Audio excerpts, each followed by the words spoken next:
Salutations, future Twig.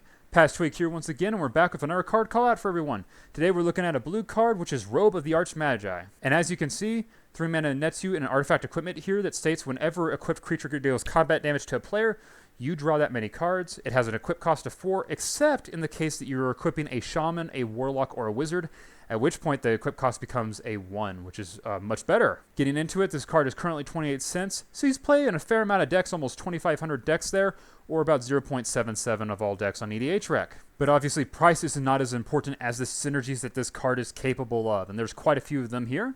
Getting into the first one, we have Gaia, Kindler of Hope.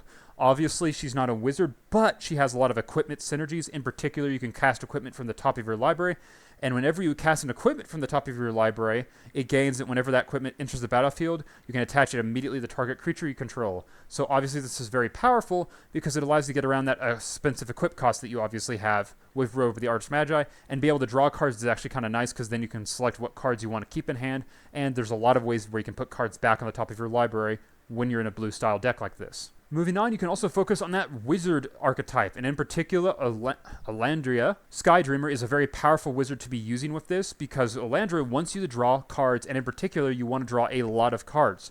So being able to slap this on Elandria or a different card in this commander deck allows you to quickly start drawing that 5th card and giving all of your drakes and such a lot of power-ups. And last but not least, of course, is just the fact that there are a lot of creatures out there which count as wizards despite not looking like wizards.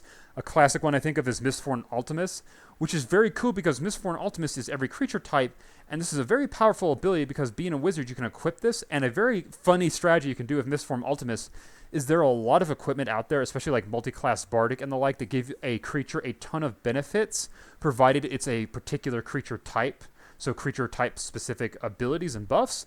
And of course, with Mistborn Ultimus being able to qualify for all of those, a very fun strategy you can do with this is build a Voltron deck where you equip up a bunch of different equipment.